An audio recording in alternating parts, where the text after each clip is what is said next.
rectangulaire. Okay. Je vais être un peu fendant à soir. Là. Donc, à 8h30, on va parler de Jerky Ball et à 9h, on va parler de... À 9h, on va parler avec M. Gustave Roel, qui est le PDG, imagine-toi, du RSEQ, donc le Réseau du sport étudiant québécois. Et il y a eu une mini-bombe dans le réseau sportif québécois aujourd'hui. Et je suis très, très fier d'avoir eu la possibilité de parler avec M. Roel, qui va venir nous expliquer exactement de quoi il en retourne. On parle de football ou oui, je ne veux pas vendre la mèche, mais oui, au niveau du football universitaire, qui est un peu le sport fort du RSEQ, tant au niveau universitaire qu'au niveau collégial. Et il y a eu vraiment un chambardement important, là, ça va avoir des grosses répercussions là, pour la prochaine saison. Donc, très content à 9h, M. Gustave Roel, PDG du RSEQ. Donc, cette émission est produite par la Fondation Équipe Québec, qui a comme objectif de créer des équipes nationales de sport dans tous les sports, du Québec dans tous les sports. Et il paraît qu'on a eu des bonnes nouvelles au niveau des subventions dernièrement. Donc, on a besoin de sous pour fonctionner. Nous, on habille souvent les équipes nationales du Québec. Donc, est-ce que tu peux nous parler un peu de... Bien, c'est ça, dans nos efforts d'encourager les athlètes québécois, les entraîneurs québécois et éventuellement d'avoir des équipes nationales du Québec dans tous les sports. On fait beaucoup de sollicitations, on rencontre des dirigeants d'entreprise, on sollicite des politiciens. Donc, on est une organisation qui est transpartisane, c'est-à-dire qu'on n'est pas associé à aucune formation politique.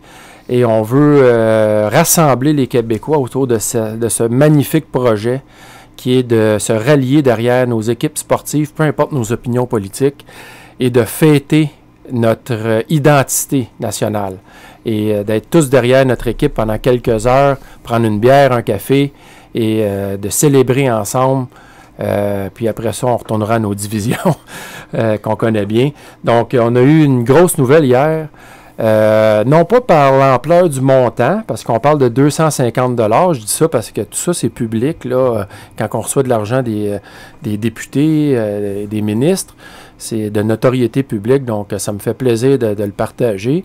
On sait qu'on a reçu, je veux aussi mentionner, on l'a dit vite la semaine passée, Daniel, 15 000 $ de Québécois. Hein? Oui. Ça, en fait, le Québécois a financé les équipes nationales de hockey-ball. Et ils ont passé par la Fondation pour transiger ce montant-là. Donc, c'est très important. On remercie Québécois énormément pour un gros montant de 15 000. Et nos équipes nationales du Québec en hockey-ball ont très bien fait lors du dernier championnat du monde au complexe J.C. Perrault. Oui, à Saint-Roch-le-Chigan. On a eu les gars de 20 ans et moins, c'est ça? Ou, non, les adultes seniors sont... en fait, non. La catégorie ouverte, donc 18 ans et plus. Les meilleurs au monde, finalement, là, peu importe l'âge, les meilleurs au monde. On a battu qui en finale? On a battu le Canada en finale, les hommes. 5-3, si je me souviens bien. 7-5. 7-5, ouais, écoute, c'était 7-3 à un moment donné, puis là, ça a remonté, on a eu peur. Et les vétérans 40 ans et plus ont gagné l'or devant la Slovaquie. Exactement. Et les femmes ont gagné l'argent. Devant qui? Contre les Canadiennes. Donc, ça a été malheureusement, on n'a pas tout gagné, mais on a quand même gagné 3 médailles. Oui, les femmes avaient gagné leur match préliminaire contre le Canada assez facilement, je dois dire. Puis ils sont arrivés en finale peut-être un peu trop confiantes, puis ils se sont fait jouer un tour. Et il y a quelques semaines, on a une équipe nationale du Québec qui a remporté l'or à New York dans un tournoi de rugby à 7 chez les femmes. Exactement. Donc, le prestigieux tournoi du New York Rugby Club. C'est un tournoi de club, mais le Québec a sa propre équipe qui représente Rugby Québec, donc qui forme, la meilleure équipe avec les meilleures joueuses du Québec. Donc, c'est en quelque sorte une équipe nationale qui nous représente avec nos couleurs. Donc, ils ont remporté le championnat dans la catégorie ouverte. Là, donc, écoute, c'est un peu le point de départ de notre conversation qu'on voulait annoncer aux auditeurs. C'est qu'on a reçu 250 $ de la ministre Christine Saint-Pierre. Donc, on est extrêmement fiers là, de cet apport-là. Et comme je disais, peu importe le parti politique, Tout le monde semble s'impliquer. On a reçu de l'argent de la CAQ, on a reçu de l'argent du Parti québécois. Oui. Québec solidaire est favorable à notre projet. Malheureusement, ils sont seulement 3 députés et ils ont des moyens très limités. Ils favorisent plutôt les organismes sociaux communautaires que les organismes sportifs comme nous. Donc, c'est pas par manque d'intérêt ou par manque de solidarité.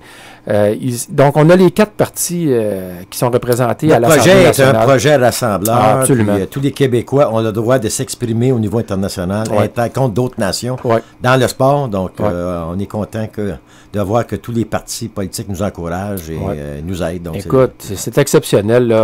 Parti libéral nous ont donné... Ben, on est un des rares mouvements où les partis sont tous d'accord à date sur notre mission. Puis on sait que Philippe Couillard n'est pas d'accord. Il l'a dit en Allemagne. Mais politiquement, il n'est pas d'accord, mais peut-être qu'en dedans, il y a peut-être une fibre nationaliste québécoise. En tout cas, en sport, en tout cas. Oui, puis dans les membres de son cabinet, ça semble pas être... c'est ça, c'est qu'ils ils sont de fiers Québécois, hein, ces gens-là, même s'ils sont... peu importe leurs opinions politiques, là, ils sont des fiers Québécois, puis ils appuient notre projet. Peut-être pas, comme tu dis, ouvertement en public. Ils vont pas se vanter de ça, ou ils vont pas travailler pour ça. Ça, c'est notre job à nous, de toute façon. Nous, on va travailler pour ça. Tout ce qu'ils ont à faire, c'est de nous encourager, nous appuyer, puis nous, on va faire la job. Exactement. Fait que... écoute, donc c'est ça. Moi, je voulais parler de d'autres choses. Je sais que ça va défiler vite, mais on va tout de suite enchaîner avec nos émissions. Oui. Nos invités. Tu me diras, est-ce que Raphaël Lessard est là? Raphaël? Oui, bonjour. Bon, tu es là. Bon, mais je suis bien content que tu aies accepté justement de participer à l'émission. Donc, écoute, on apprend à te connaître. Je sais qu'il n'y a pas tellement longtemps, il y a eu un gros documentaire sur toi, je crois que c'était à RDI. Un grand reportage. J'ai pas eu le temps d'écouter, mais j'ai écouté un peu l'annonce qui avait été faite pour l'émission. Donc, tu as maintenant 15 ans. Tu es né le 5 juillet 2001. C'est bien ça? Oui, exactement. Donc, tu es tout jeune, puis on apprend à te connaître. Puis, je sais que ton rêve plus tard, là, c'est de participer aux 500 000 d'Indianapolis. Est-ce que je suis correct avec ça? Non, mais mon rêve, c'est lesquels? Courir en NASCAR. Ah, NASCAR. OK. À quel grand championnat, quelle course que tu veux faire plus tard? Toutes les courses, mais... Je veux faire le championnat NASCAR en Sprint Cup. C'est ça mon but ultime, puis c'est ça mon rêve. Hey, c'est le fun, en tout cas. Moi, je trouve ça le fun parce que tu viens de Saint-Georges-de-Beauce, je pense, c'est ça? Saint-Joseph-de-Beauce. C'est à côté, c'est ça? C'est proche? Oui, c'est 20 minutes. Je sais que le journaliste Jean-François Poirier vient de la même place, puis c'est lui qui m'a fait justement connaître ta carrière. C'est un de mes amis Facebook, puis il m'a dit « Hey, regarde ça, il y a un jeune qui s'en vient au Québec, là. » Et puis, je sais que tu as gagné quelques courses. Je sais qu'il n'y a pas longtemps, tu as gagné une course prestigieuse. Attends, mais je vais essayer de sortir le nom. Le Cars Super Series Championship, c'est ça? Le Cars Super A Model Tour. C'est ça, et tu as gagné ça. Puis, tu sais que tu n'es pas le premier Québécois à l'avoir gagné? Au début, c'était un... Ça s'appelait pas du même nom. OK. Est-ce que tu connais l'autre Québécois qui avait gagné une course semblable à ça? Oui, c'est Mario Gosselin. Ben oui, Mario Gosselin. J'ai découvert ça aujourd'hui sur Wikipédia. Pas le gardien de but. Non, non. Alors. Ça ne doit pas être la même. Alors. Mais écoute, tu as gagné ça. Tu avais 14 ans ou 15 ans quand tu as gagné ça? J'ai gagné ma première course dans cette série-là à 14 ans. 14 ans, imagine. Puis on a gagné le championnat, j'avais 15 ans. Wow. On a gagné le championnat, on a gagné 4 courses sur 10. Wow. Ça a vraiment bien été. Quand tu participes à ces compétitions, là, on appelle ça du stock car en ce moment. C'est comment on appelle ça?